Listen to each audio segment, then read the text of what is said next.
A reading from the book of Revelation. Hear what God's Spirit is saying to you. Then I saw a new heaven and a new earth, for the former heaven and the former earth had passed away, and the sea was no more. I saw the holy city, New Jerusalem, coming down from heaven from God, made ready as a bride beautifully dressed for her husband. I heard a loud voice from the throne say, "Look, God's dwelling is here with mankind. He will dwell with them, and they will be his peoples.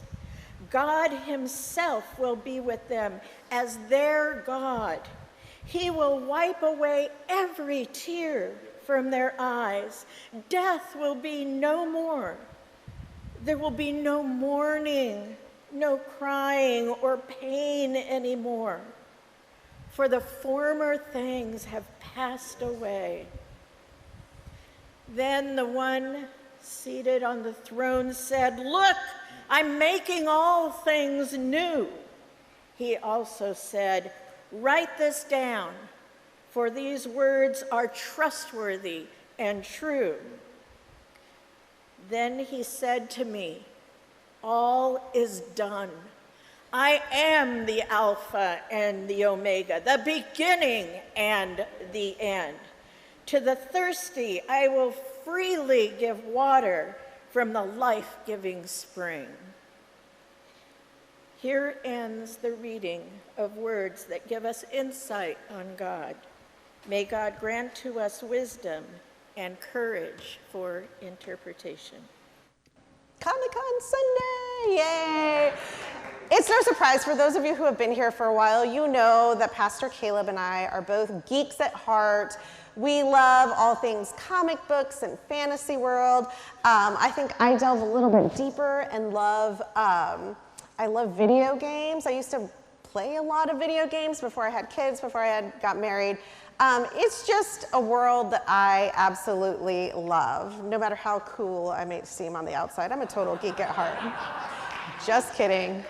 I know that I have some social awkwardness to me sometimes, but I do love all of these things. And Comic-Con, as you all probably know, you're here in San Diego, it's one of the biggest conventions in the world when it comes to all things comic books, animation, sci-fi, anime, fantasy-related media.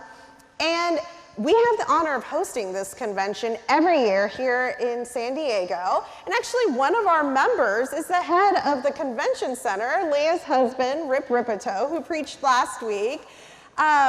He oversees all of this, and you know, it's a pretty fantastic thing. He's actually not here today because he has to be down there. It's a huge convention, and over the last decade, it's also taken on a lot more pop culture and celebrity aspects of it. However, at its core, Comic-Con is a celebration of all things fantasy. I'll admit that I actually only really kind of dabble in it. I'm not a hardcore Comic-Conner.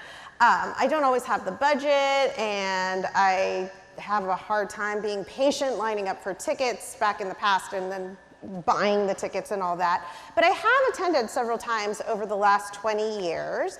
And actually in my 20s, I worked at a temp agency every summer just so that I could work at Comic-Con to get free passes to walk around and go inside. So one of the things that I have marveled about at Comic-Con's is Comic-Con's loyal attendees, the people who go year after year after year. And I'm thinking about people like my daughter's godfather, Jaime Chavez. He has attended every single year for like over 25 years or so.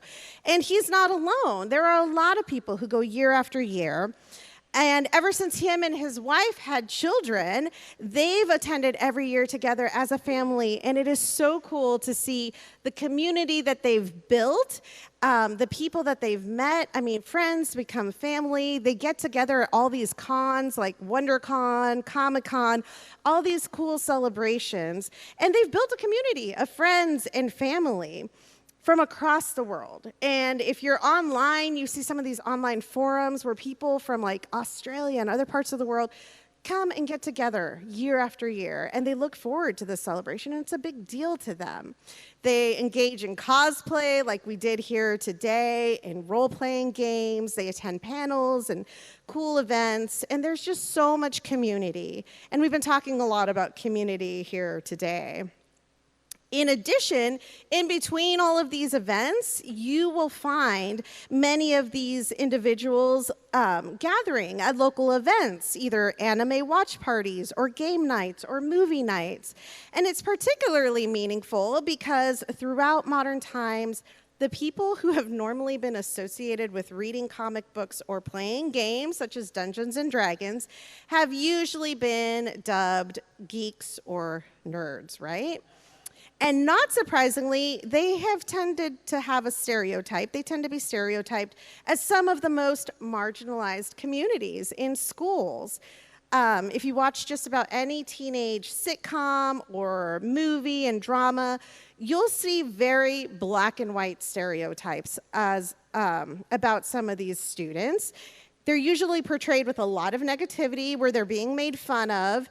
But in this world of comics and games and other media, they have found a solid community of like-minded and creative individuals. And I think it's really beautiful. Not only that, I really think that this community understands inclusion and acceptance really well. Growing up, I grew up in a pretty conservative church. My parents were very progressive ministers, but the church we went to was pretty conservative. And I remember hearing sermons and like actual sermons and warnings about particular comic books or books, movies, and games. So who here remembers the Satanic Panic of the 1980s? Yeah? Or who here remembers the campaigns to ban Harry Potter books in the late 90s and 2000s? So a lot of you actually remember these were real church campaigns that tried to induce fear into families and individuals. So when the game Dungeons and Dragons came out and gained popularity, I shouldn't say it came out, decades before, but when it gained popularity in the 1980s, several Christian organizations accused the game of leading children to Satanism and to the occult. And in the same manner, when Harry Potter books were released, they were accused of leading children toward witchcraft. I had many friends who played Dungeons and Dragons. My daughter plays Dungeons and Dragons. My children and I have read Harry Potter. And I hate to break it to the pastor from the church that I attended in the 1990s, but none of us became Satanists, and we are not involved in witchcraft. So I don't know what they're talking about. In fact, the more that I delve into these fantasy worlds, the more I appreciate and actually see the gospel message being played out in these stories, just as Sandy mentioned during communion. These books and these games, they all have a fantasy component. Think of worlds such as what we see in The Lord of the Rings or Star Wars, Star Trek, the game Dungeons and Dragons. If we see it in the Justice League, or more recently in HBO thrillers such as The Last of Us, or Netflix's Stranger Things, and so much more. Fantasy can be a wonderful tool to promote wonder and to help us explore values and faith. So these fantasy worlds often deal with similar themes that we see in the Bible. So one of those is eschatology. So for example, most of these books and games usually start with the understanding that the world as it currently exists is not the world that it should be. I think we can all agree on that, right? And those who play the games or the characters in these movies or books then find themselves wanting and needing to construct a world of shared meaning with shared sources, trying to bring light and justice and redemption into a world of chaos and darkness. And often, it's some of those most marginalized or solitary characters that are then called to help restore order. We can see that in a show such as Stranger Things, which all our teenagers, that's all we could talk about last summer when we were on our trip. Stranger Things, where a group of young kids are fighting to save the world from powerful dark beings that are trying to destroy our world as we know it. Or we see it in Star Wars, something that might be a little more familiar to some of us, with Chewbacca, Han Solo, Princess Leia, R2-D2, C-3PO.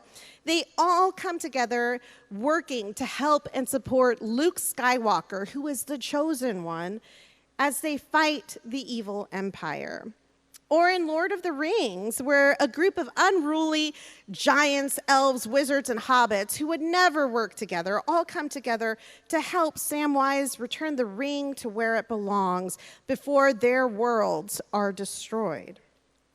These stories are repeated over and over again in so many books and comics and games. These people learn to work together even when they don't always want to. They share resources, they overcome indifferences and obstacles. They come from their different walks of life and unite toward one common goal: to overcome darkness, to work for justice, and to try and save the world and sometimes the universe. And they work to ensure that good overcomes evil. It's very similar to what we see Jesus and his disciples model for us in the Bible, right? As they stood up to the Roman Empire, as they shared resources, and as they preached the good news. It's also very similar to what Jesus asks us to do: share our resources to ensure our neighbors are all being cared for, be a light in the darkness, stand up to injustice, and so on. And it's very similar to the way that Jesus hung out with some of the most marginalized, the ones society wanted to throw away or ignore. They're the ones that he brought alongside him. These games, books, and comics, as well as the communities that they embrace, the communities that embrace this Comic-Con culture, allow us to explore the greater questions about truth, justice, goodness, redemption, love, and beauty through an alternate reality. They are tools that can help us lead us to a greater understanding of the gospel, to a greater understanding of God's redemptive acts throughout history, and what our place is in bringing about God's kingdom here on earth. So in the verses from Revelation that Eileen just read a few moments ago, we get a glimpse of that eschatology, right? John the Elder knows, who wrote this book, knows that the world as it is isn't what it should be. And he sees what can be. He says, I saw a new Jerusalem coming down out of the heaven from God. I heard a loud voice from the throne say, look, God's dwelling is here with humankind. He will dwell with them, and they will be his people. God himself will be with them as their God. He will wipe away every tear from their eyes.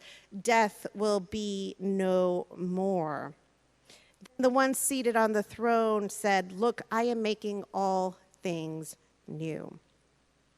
John the Elder is writing a story about his vision of good overcoming evil, of what can be.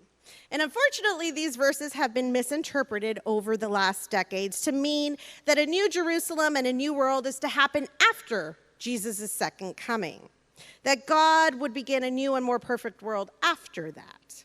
But that's not at all what was meant in these verses. And that's not at all what Jesus meant when he went around preaching. The new heaven and the new earth are what we are working on now. It's not what we're waiting for God to usher into after we live through a second coming. We are called to be a part of that work and to bring about a new earth now. It's what you and I are called to do now, here, today, with whatever time we have on this planet. And I think that the comic and fantasy geeks and aficionados understand this better than anyone. The stories we see in Star Wars, The Last of Us, The Justice League, Harry Potter, Dungeons and Dragons, The Hobbit, so many more media that is promoted at Comic-Con understand this. It's a common theme that we see in the Bible and in these other stories. We see the hope, redemption, love, and justice. We see what is possible, and it keeps the hope alive in us that good will overcome evil, but only if we work together to make it so. I think the Comic-Con community understands this.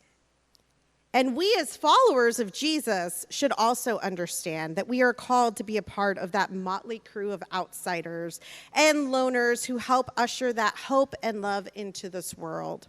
Just like Luke Skywalker or Harry Potter or Samwise or Sarah Connor and the communities that works alongside them.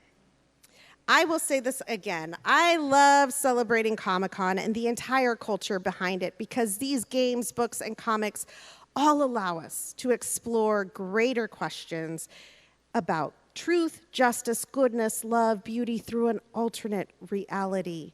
They can lead us to a greater understanding of the gospel, of God's redemptive acts throughout history, and our place in bringing about God's kingdom here on earth. They point us to what is possible.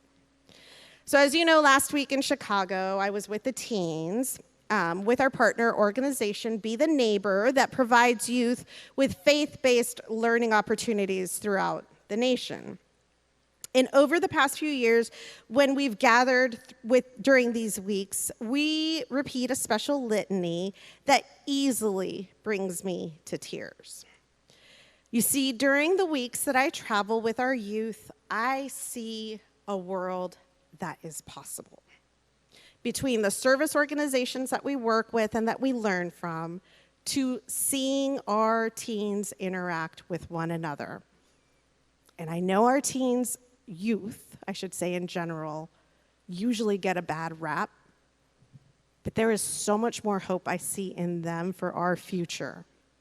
Seeing them interact together is beautiful. I can see not only what we're working toward, but what is happening now in small moments. I see a world that's possible. I see what it's like to not only work toward, but also to live into a new world, to live in God's kingdom. And I see what's possible, and no matter what people may tell us that it's impossible, it is possible to live equitably and justly with love and compassion and care for all, as long as we work together. It requires us to work and to make it happen.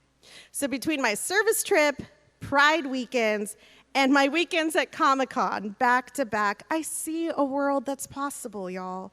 I see what our community and communities of justice and faith are working toward and what God continues to call us toward. So I would like to share that litany with you as a reminder of what is possible.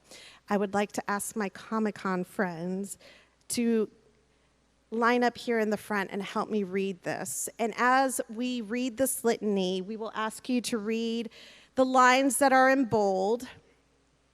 I ask that you hold this litany in your heart during this week, and particularly as you engage in movies, books, comics, games, and of course, as you engage in the gospel. And remember that all of these mediums help point us toward this common theme of what is possible, but only if we do our part in making it so.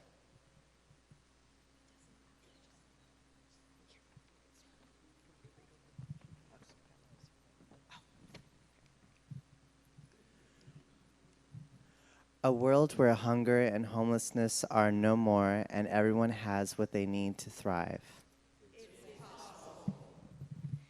A world where refugees and immigrants are welcomed with open arms. It is possible. A world where no one is oppressed because of their skin color or their birthplace or their language or their culture or because of who they love. It's possible. A world where rivers flow with clean water and the air is breathable for all and God's good creation is cared for fully. It's possible. The world God dreams of, God's kingdom, where love and life speak loudest and last for all creation. So let's live into the possible.